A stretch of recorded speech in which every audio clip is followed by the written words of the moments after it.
Okay, hi everybody. I'm Tony Marcolini. I'm an attorney and a professor here in the great state of New Jersey. I'm joined today with my co-hosts, John Hartman, also an author and an attorney, and Marty Mangello, former White House chef, executive chef at Camp David, author, and just all around wonderful human being. So today, and first let me say, before we get to our guest, I have to throw this out there. For those of you who are watching us on YouTube, as opposed to listening on like iHeartRadio or something, we are not wearing the same outfit like 3 weeks in a row. So, one of those behind the scene things, we actually record multiple episodes in the same day. So that's why we are all wearing the same outfits.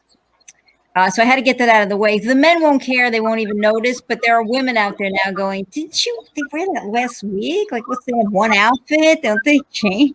You didn't get changed for 3 weeks. That's what it was.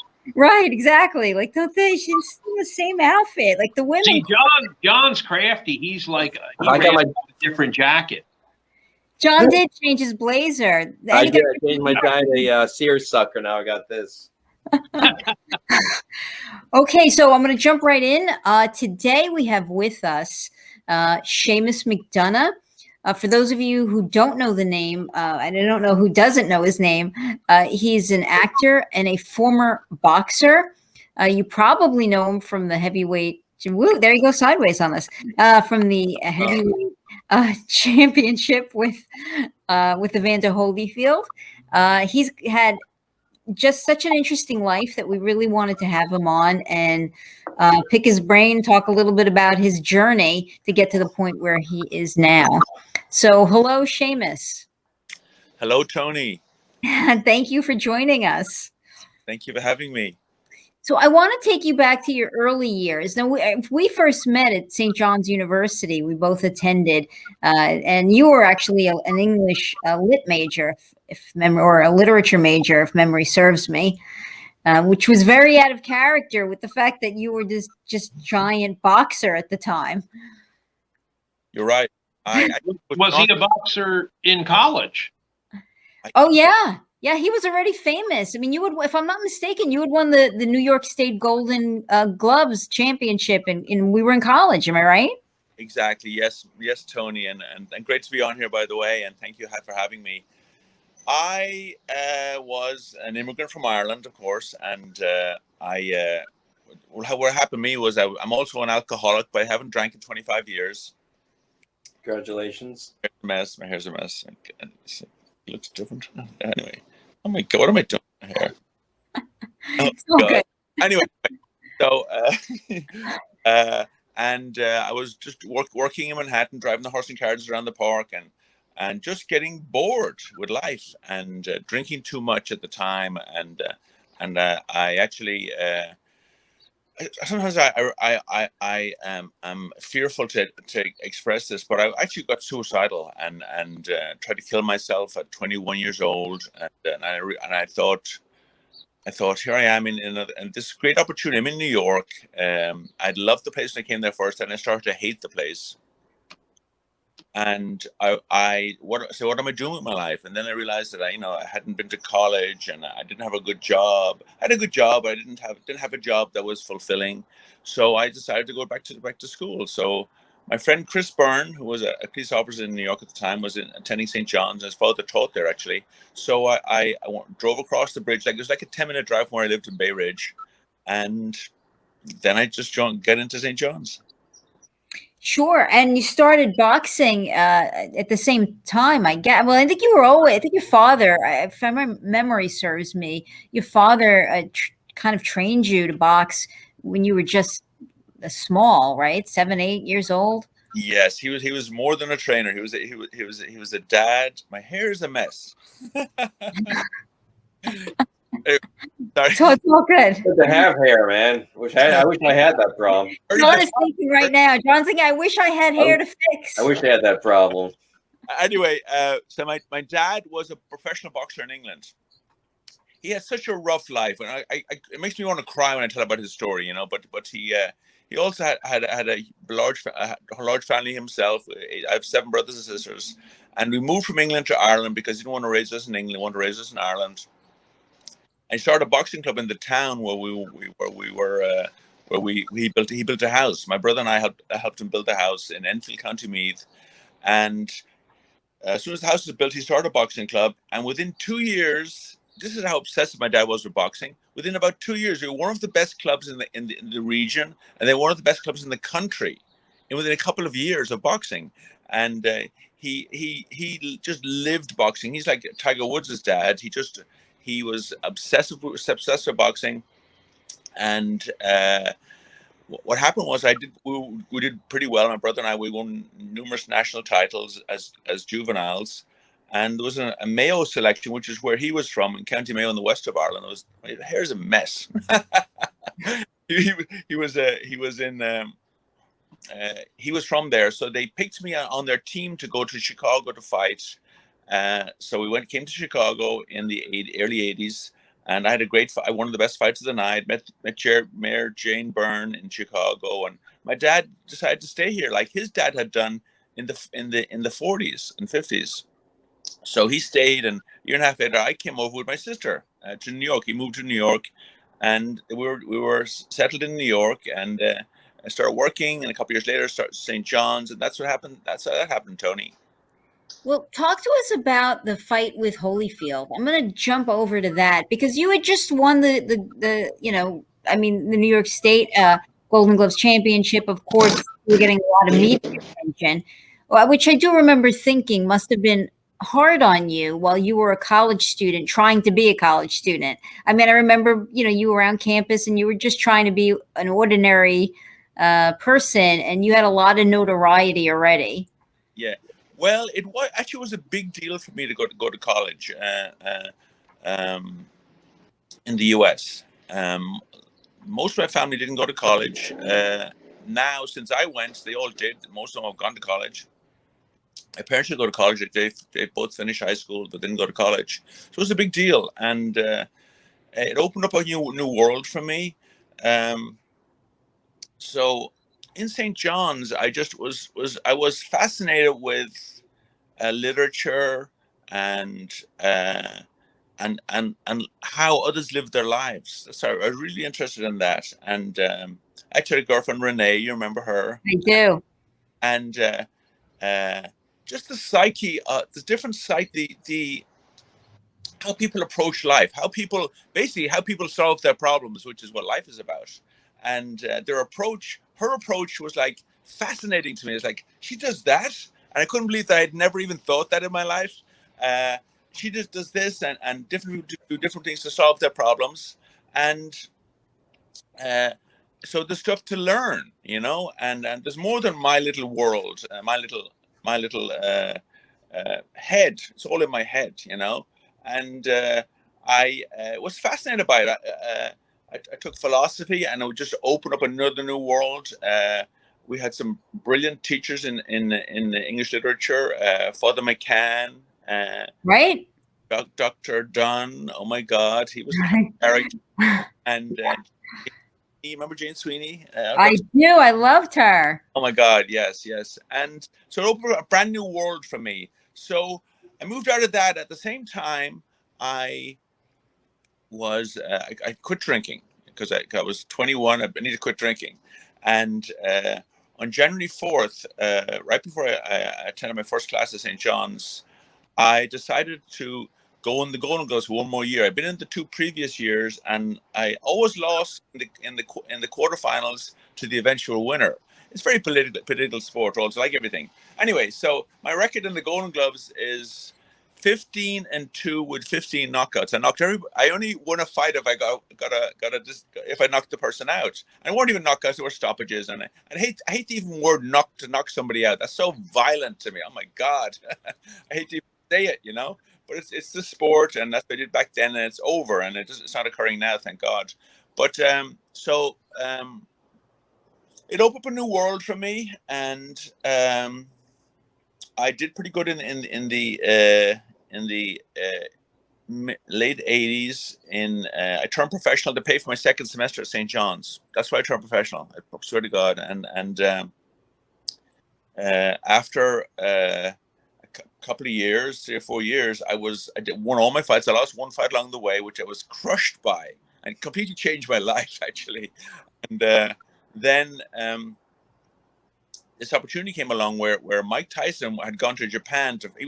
Mike Tyson was the overwhelming heavyweight champ of the world, knocking everybody out. He goes to Japan for a warm-up fight, and he gets knocked out. And the whole world was turned upside down in boxing. And I was, at the time, I was 3 in the world as a cruiserweight, but 9 in the world as a heavyweight, because I'd beaten a couple of heavyweights. Actually, I think it was 9 or 10. I'm not sure. Someone said recently that I was 10.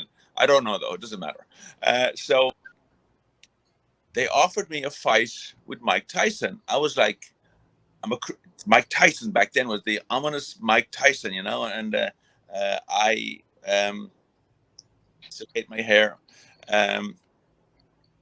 So they offered me the fight, and we said, I'm not going to fight Mike Tyson. And then they offered me a fight with George Foreman. I said, I'm not going to fight George Foreman.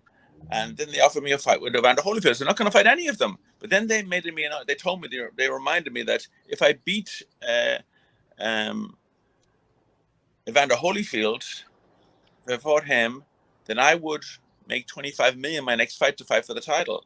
So we took the fight, and it's all history now. But it was a bit quick. My dad was against it. I didn't know what to do. My managers were great guys. The Barberos from Staten Island, and Nick Baffey and Joe Baffey and Vinny Sorolla. They were my managers at the time. But they just did the best they could. Next question. Well, no, I mean, you did a great job. I mean, there's no question that you held your own in the fight. Yeah. You had an opportunity, I think, to train with the famous Cus D'Amato as well. Am I right? And you... Cus wanted to train me, and I was... I don't regret it. I don't regret it at all. But Cus wanted to train me. But then when I asked him, I was very... wanted to find out what kind of methods he used. So he told me he didn't... when they sparred, they didn't wear headgear. And I thought, I wear headgear? I mean, I was conscious of brain damage in boxing, which I still am, and I'm still affected by it. And so I couldn't even fathom that boxing, sparring without headgear. So I said no. And he came back to New York. That's when he came back to New York and won the Golden Gloves. And all this while, weren't you writing to Norman Mailer? Yes, I was. We were communicating. I have a bunch of letters from Norman, and I wrote back to him every time, told him about the fight, and he wanted to come to the Holyfield fight. Couldn't make it. He was away doing something, and that's the poster of Evander and I. Yeah. So Norman was such. He used to call me, you know, and encourage me and share his advice with me, because he did some boxing also.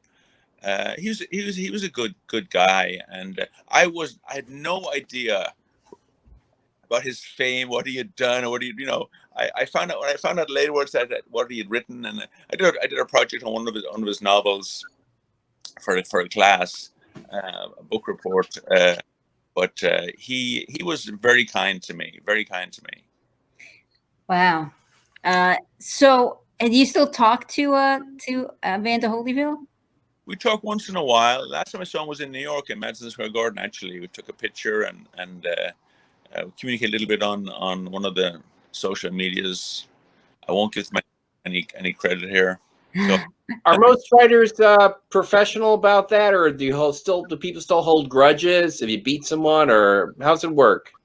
Some do, some don't. It's just like regular people, and I still have a little bit of tinge. I've been working on it every day. Actually, the major part of my life now is that I'm 25 years sober, and that, like I said earlier, I needed some methodology to deal with my problems. How do I deal with my problems? That's how you get through your life. And my way to deal with my problems was to drink. That stopped working. And now I was introduced 25 and a half years ago. I was introduced to doing the 12 steps on a daily basis, which I did this morning.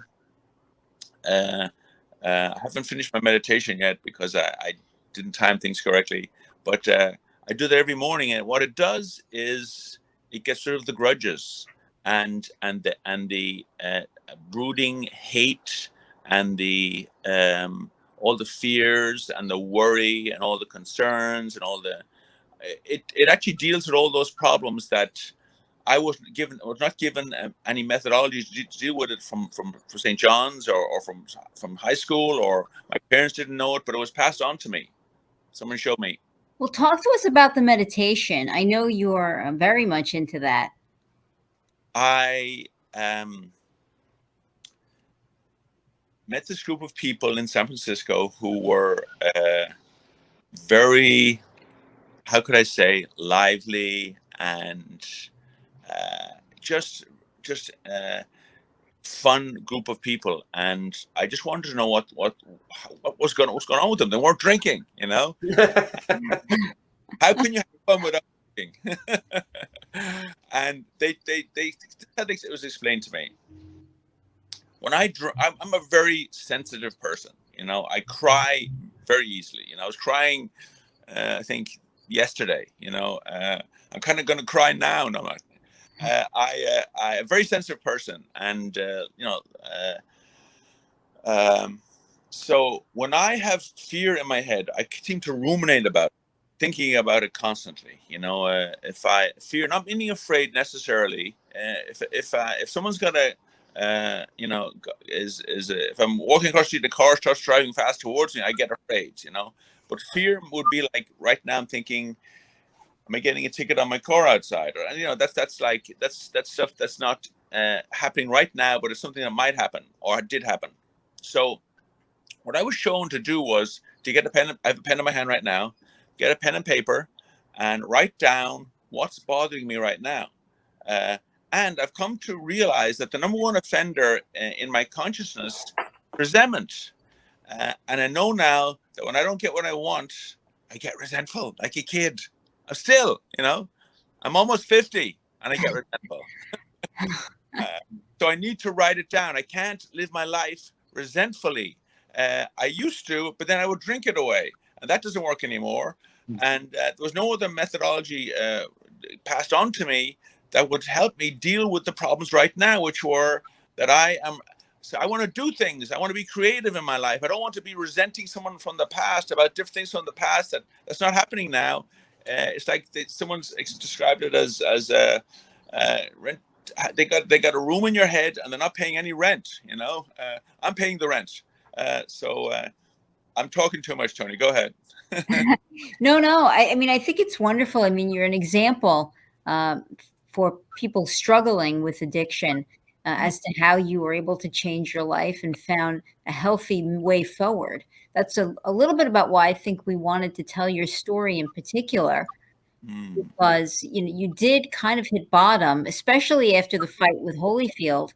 And I think you picked yourself up, dusted yourself off and truly brought yourself and rose out of the ashes, which is amazing. And I wanted you to tell that story. It's a story of hope. I mean, ultimately, Absolutely.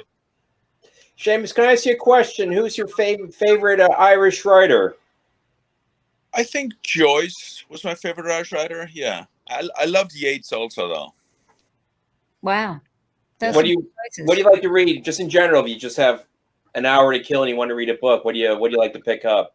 I have to listen to stuff on audio. I love educational podcasts. That's my favorite now. And there's Joyce. I love educational podcasts. I'm not much into reading fiction. I love movies. I love to write movies. I love to make movies. Well, you're into acting now too. That's a new focus of your career. I am. It's funny. I after one of my drinking binges in New York, I went over to get my car at the pound because I forgot where I parked it. And thank God I don't want to drive drunk, which I did a couple of times. So I went over to get my car, and they wanted so much money to get my car back. I didn't have it on me at the time. So I was walking back to a Hell's Kitchen where I used to drive the horse and carriages, Tony, remember? Right. I was on the corner of 34th and 11th, and I was standing at the corner depressed and waiting for the light to change. And a guy pulls up with the light, and he shouts out my name with a real Dublin accent. He goes, "Seamus McDonagh," the real Dublin accent. And I didn't ask him a question. I heard the Dublin accent. I jumped in the car with him. I says, "Are you going uptown?" Who it was, brand new stranger. He says, "Yeah." So we jump in the car with him. He tells me on the way uptown, tells me he's Jimmy Smallhorn, who wow, very famous actor in Ireland, a very good friend of mine. And he had just gotten the lead in an off-Broadway play about Bobby Sands called Bobby Sands MP by Judy Gabor way back in the 90s. And me being the grandiose person I am, I said, "Have they finished auditions?" And he says, "I think there's a couple of parts, you know." So I went down and auditioned for Nye Hearn, who was a great guy, just passed away recently. And I auditioned for Nye Hearn, and Nye said, "That's the best audition I've ever seen in my life." And I was like, I didn't know what to say, you know. So I got the small part in the play, and I started to love acting. And I thought, this is what I thought, Tony. I thought, I'm back, you know. All over with, you know, I was in all the spotlight and Showtime and not Showtime, Showtime, for the fight and meeting, you know, former presidents. Not gonna get no publicity here. Former presidents and just having the life of Riley, as they say in Ireland. Yeah. Yeah. Did you play that show with about Bobby Sands? Bobby Sands MP. Yeah, it was a play, beautiful play. Yeah. What was your role in there? What was your? This is funny. I played a British soldier and an RUC man, which was kind of like the opposite to you know, the what the play was about. Bobby Sands, that's funny. And being a freedom fighter and all that. Yeah. I remember that. My mom's Irish, and that was like a big deal in our household. I guess like 80, 81 when that was going on. That was a big deal. Yeah. Over in America, I can only imagine. Oh yeah, totally. It was you know, it's you know, it's, we all want a better life, you know, and but how do we do it, you know? Well, my world is on my shoulders. This is my, and if I'm going to walk around the world resentful or fearful, I'm not contributing to a peaceful, better world. I'm messing the world up. I'm messing people up. I'm having people get, if I'm stay resentful, I just pass it on like the domino effect. So I need to deal with my consciousness right here. I don't leave the house in the morning till I get rid of all my resentments and fears on paper, and do my meditation. I've done my Transcendental Meditation, like Tony mentioned, for 25 years, and I get a change in my consciousness where I'm actually loving to people, and see that everybody has a hard life. Not just me, you know, or others. Everybody has. I don't care how rich you are. Everybody has a hard life. I don't care how you are, how privileged you are. Everybody has a hard life, and I don't want. Not easy to live here for anybody. Excuse me.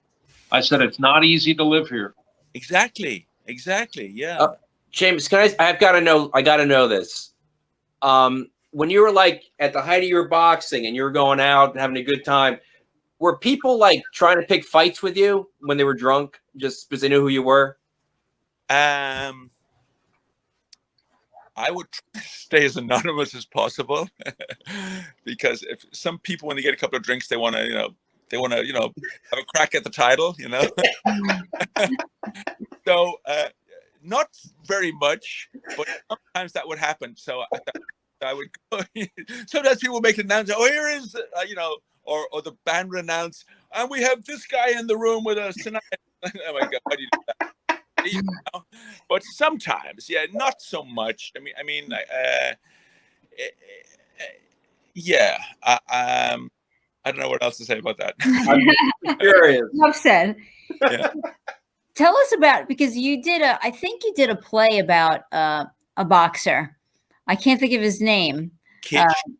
Called Kid Shamrock, yes. Kid Shamrock, right? That was in Broadway, I want to say, or off Broadway here in New York. Yeah, it was. I'm trying to get my hair fixed here, Tony. And then you met. Tell us about your friendship with John Duddy. Oh, John, my buddy John, who's a wonderful, great fighter. Who I love. You're right. Great. He's a wonderful person. John and Gronya, it's a great call. Yeah, he's a great guy. Would you believe this? I was flying back to New York. I live in California now. I was flying back to New York to see my family or something, or a job or something. And on the plane, I was talking to somebody, and we were talking about boxing, and it came up, and he says, "Oh, you know, John Duddy's fighting tonight." I was like, I know the name, and it was just way back when, and near the beginning of his professional career. So I actually brought my bags. I went straight from the airport to Madison Square Garden, where he was fighting. Sure. And I got to the stage door entrance in the back there, and the guy says, of course, the guy knew me, you know, so I got in for free, which we should. And, I'm in there. I'm sitting at ringside, and they moved me out of the ringside. They say you're not supposed to be at ringside. I said, well, someone just got me, go in, and I go talking to John Duddy's manager about it, and he didn't even help me. He kind of, I was kind of, I got resentful at him, and they pushed me back into like the upper seats, and I got up there and I ran into my dad. My dad was up there. Wow. I sat on the step beside him. It was so beautiful. I sat on the step beside him, and he was watching the fights, and then afterwards I got to know John, and now we're great friends. And John actually retired. Was supposed to fight my other friend Andy Lee, who was a world champion not at the time, but he was a world champion. And he decided he wanted to get out of boxing, which is very, very intelligent move by John. So I said, John, I'm playing this lead in this off-Broadway play called Kid Shamrock by Bobby Sands. Not Bobby Sands, about Bobby Cassidy, same first name. I only play parts of guys with the name Bobby. It's an issue, right? Bob Kennedy.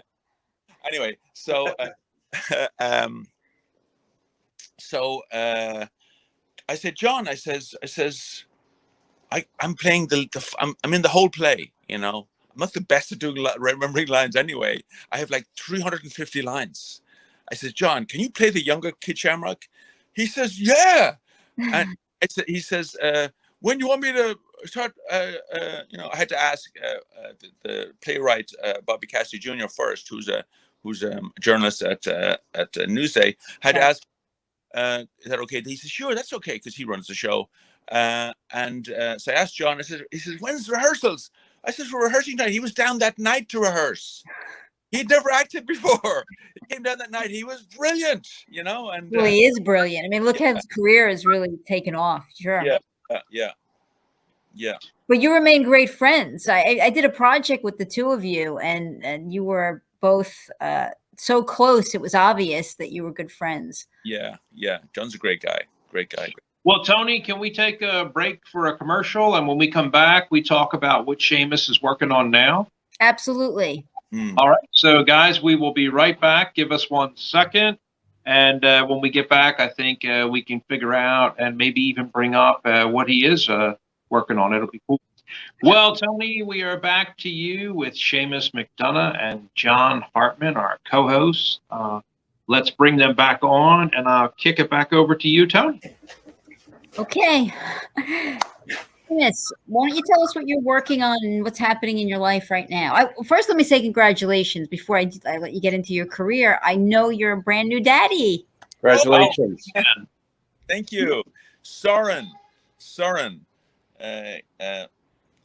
is now 3 months old, and my ex wanted to have a child, and we're not together anymore. But we're such good friends, and we'll see what happens. But yeah, we had it. Well, congratulations! I know this is a busy time, so I wanted to get that out of the way first, and then tell us what's going on with your career. With my career, there's always stuff going on in my career. I know. I get a lot of people contacting me to do things, you know, like, will you play a part in our movie, or you do this show, or you do this, or do appear here, and it gets overwhelming at times, you know. And so I've wanted to get a manager. I don't have a manager yet, but I don't want anyone to tell me what to do, though. But so what am I doing now? I just finished a screenwriting class with Mary Kate O'Flanagan from Ireland. It was an online class. It was a wonderful class. Learning all about screenwriting, which I should do if I'm going to call myself a screenwriter. I should take a screenwriting class, and took a course actually, and it was wonderful. And it's So you're transitioning more to behind the screen, is that right? I don't know, maybe. Maybe. I mean, I it's been useful. It's been very useful to know what they're looking for, what people are looking for, what producers are looking for, what works, what's the formula that has worked before. Yeah, as we know, yeah. Yeah, I mean, because mostly I know you've done you did a few indie projects for sure. You did one of the projects that with me, and the last I knew, you were working heavily on producing. So I don't know if you continued with that, or you're going to go back in front of the camera again. I wasn't sure where you were these days. I'll just see what happens. I'm open to any of it. I've only directed a couple of short films. I did one short called Bullied, which I like a lot. I liked it too. Yeah, and then how about the little someone interviewed me in the Irish Arts Centre where I did Bobby Sands, the play. Sandy Bacon interviewed me. Added a few things from my career. I made a little short movie out of it. It's not even. It's really. I'm reading something, and I read Paul Simon's The Boxer, and I saw San Francisco last year, and she put in this film festival, and it won the film festival. I was like, what? Wow. Yeah. What's it called? The Boxer? It's called The Boxer. Yeah. Sandy Bacon is the Shadowbox Film Festival. It's a boxing film festival. Sure. Mm. Well, Didn't make a movie about Boom Boom Mancini. Wasn't that what just came out a year? That is a brilliant movie. Oh, is it really? Okay. I met Boom Boom at the showing, at the premiere. I don't know if it was the premiere, but the movie, his movie was in the festival, and no, he was in the second year, I think. Yeah, I think I won the first year. I think his movie probably won the second year. Awesome. Yeah. well, Yeah, my question today for you, Seamus, was if you could be any crayon in the box, what color would you be and why?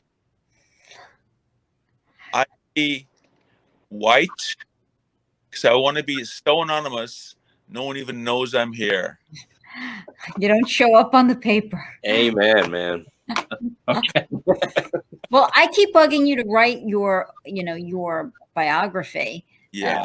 I mean, I know I've said this to you a million times. To really hear his story from childhood to now is such a journey. It's just riddled with humanity and you have to do it. You have to do it.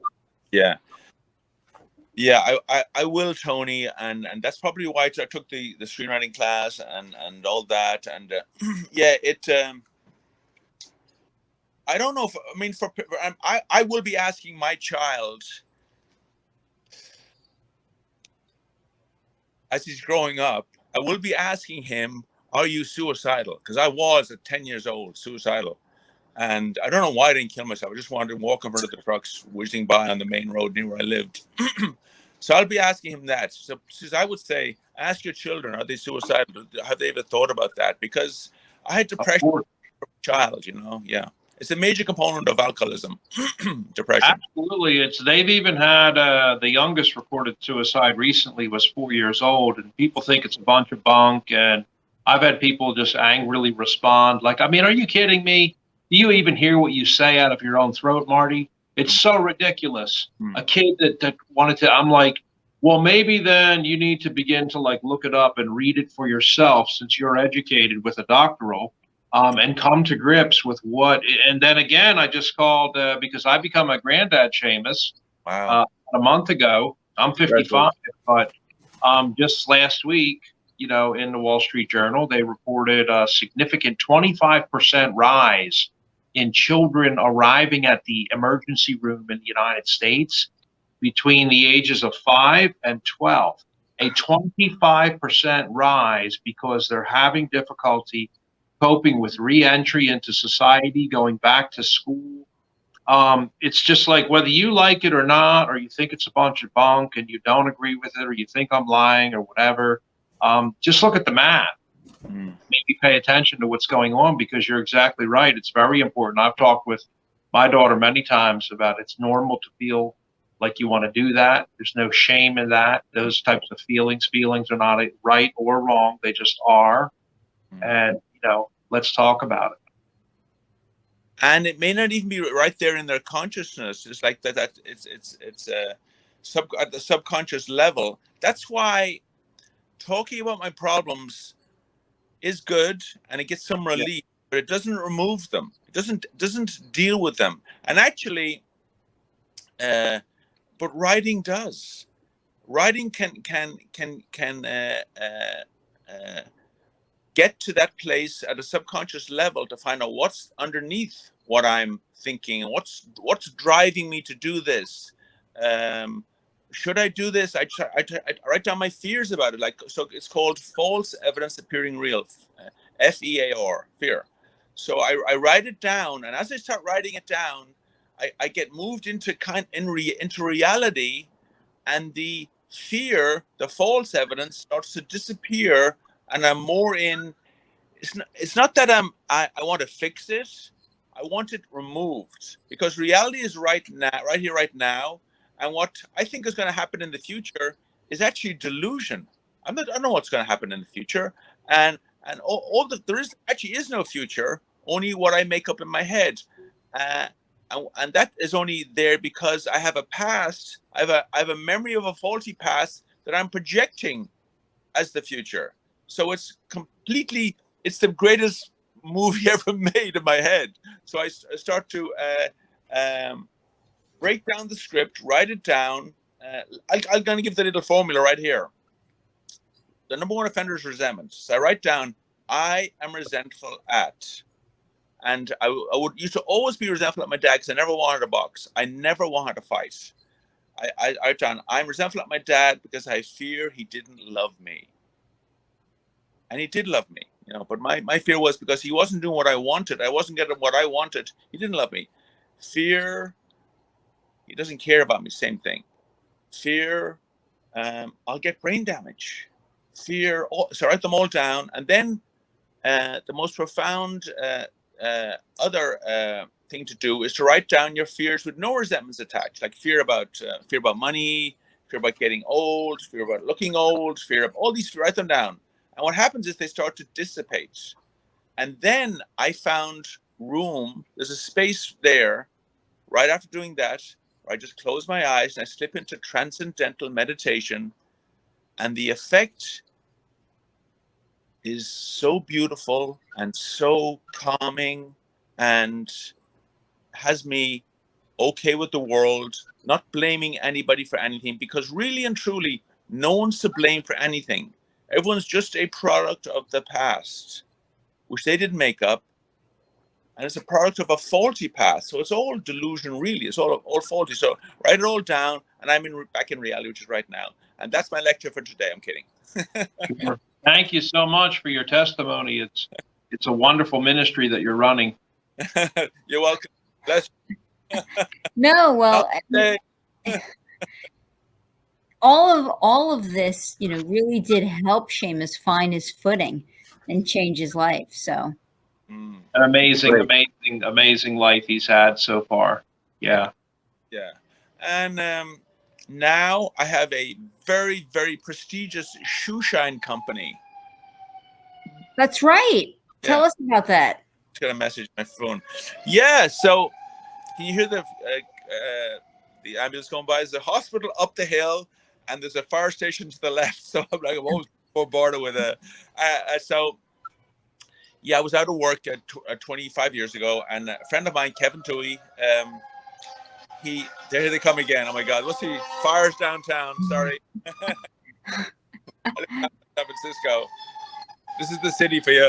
So Kevin had become manager of a business downtown. So he says, "Hey, you look, you need work." I said, "Yeah." I said, "I'm in this shoe shine company." He said, "You want a job?" I said, what would I do? He says, shine shoes. I said, really? So I did it. I loved it, you know. And then I started my own company and called theshoeshine.com. There's a plug, theshoeshine.com. And what I do is I help exhibitors at conventions get leads. We find out what they're selling or promoting, and we find their pitch down 8 to 10 seconds, and we prospect people walking past. And what happens is we make them lots of money, and they love us. And we're the best shoe shine company in the world. Sure, and you were usually at one convention center or another. I know you've actually made quite a success of the business. So congratulations with that. Congratulations. Thank you. I think we have something here from the San Francisco Bay Area.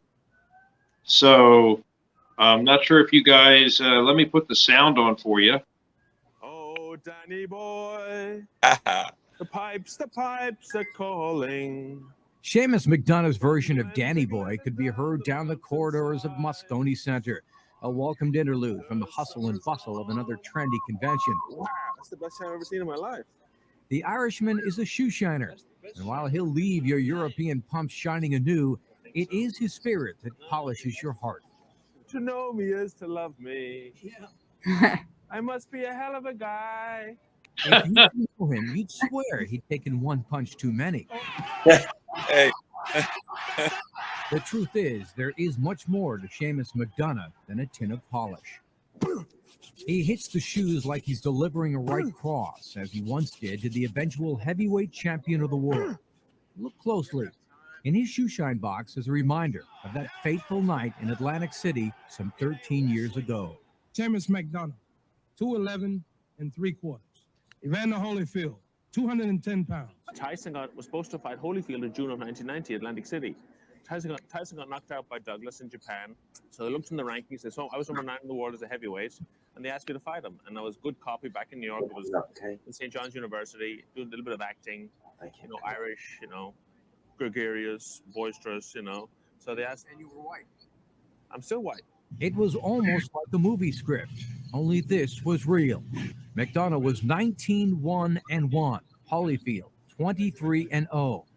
Even his father admitted that Seamus wasn't ready, but when a $100,000 payday was offered, McDonagh jumped at the chance.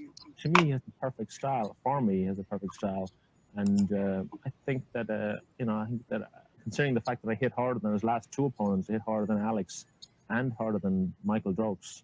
So I think my chances are excellent. Get to the Dokes fight. Oh, and there goes McDonagh. A short right uppercut, McDonagh. With a flash knockdown, he got right up though. The first round was I was out of it. I was so fearful. I kept falling down. That movie Falling Down. I kept falling down. You hit me on top of the head. It was not even a hard punch. I'd fall down because anything would have. You could have knocked me down that night. McDonagh got back up, but his life changed for good in the 4th round. After a furious exchange, Holyfield lands 2 hard rights. McDonagh's knees buckled, and he went down. And at 44 seconds into the 4th round, it was over. The whole thing seemed to me like it was a whole fight. Like it happened in 10 seconds. I don't know. It just happened so quick. I don't know. I've never fought anybody of Evander's class. He's a great fighter. He'll be the next world champion, believe me. Who wants a free shoe shine? 13 years later, Seamus McDonagh is here, and he says losing to Holyfield saved his life. Behind the boxer was a heavy drinker who was suicidal, and at one time failed in an attempt to take his own life. Everything happened exactly how it did to get me right here, right now. So I have no regrets. I'm happier now than I ever have been in my life.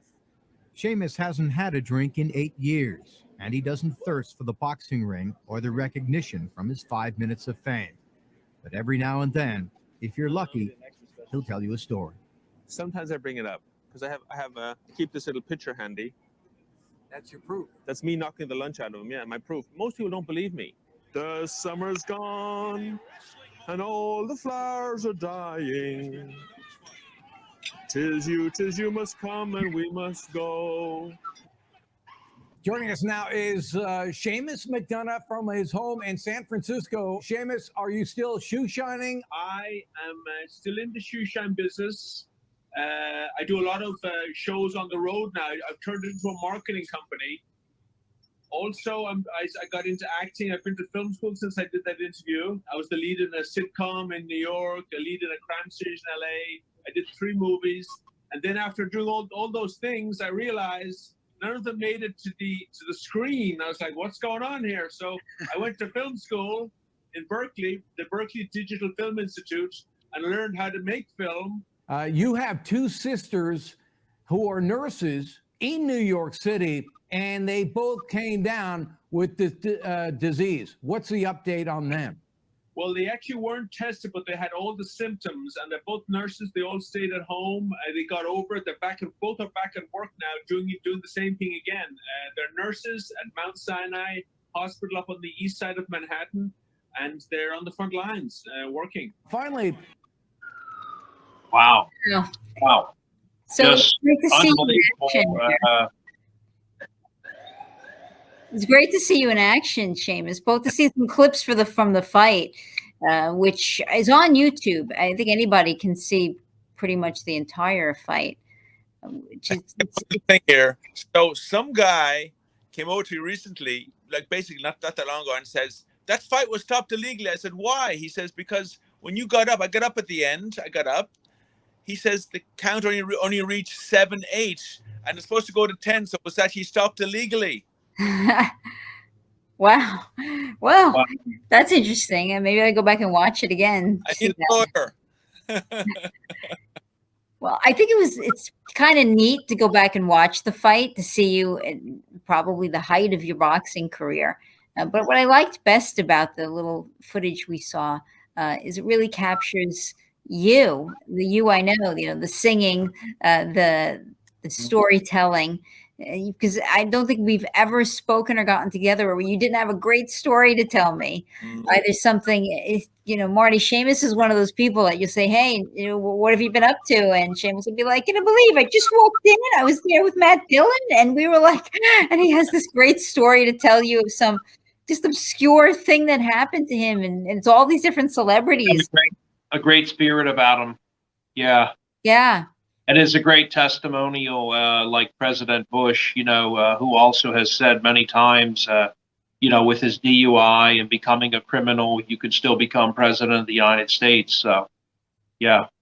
A lot of people don't know that President Bush was an alcoholic. Yeah.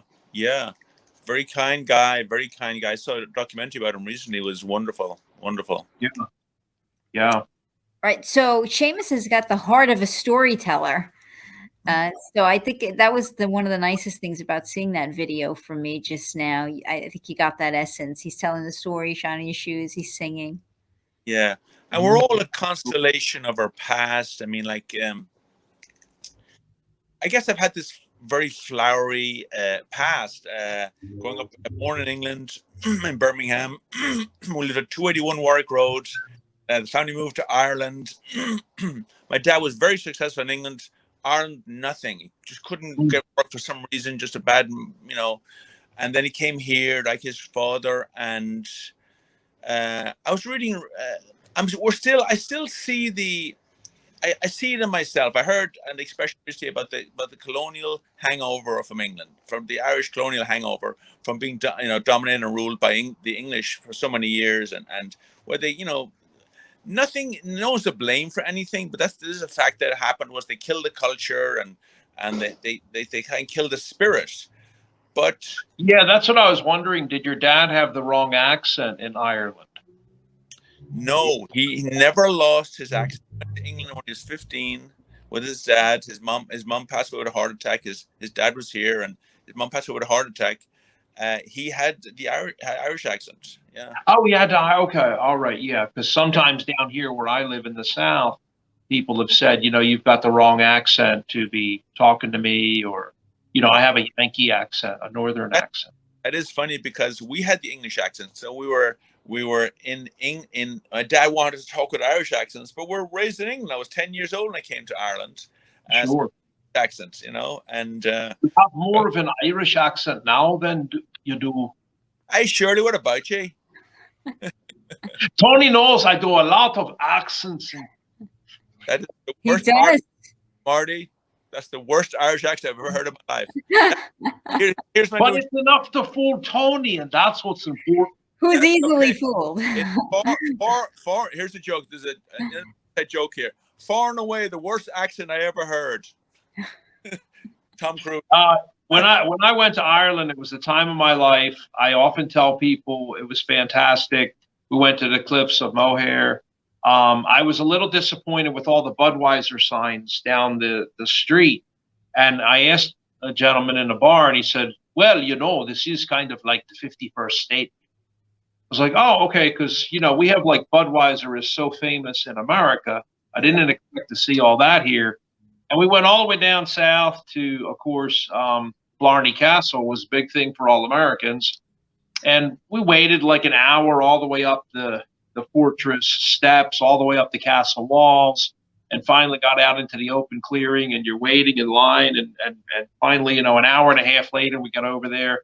And the guy said, you know, so go on ahead, lay down now, upside down, and you'll hang out at the edge of the castle, and I'll hold on to your legs. And you kiss the Blarney Stone upside down. And I was like, are you out of your damn mind? I wasted an hour and a half. There's no way you're holding on to my legs while you hold me.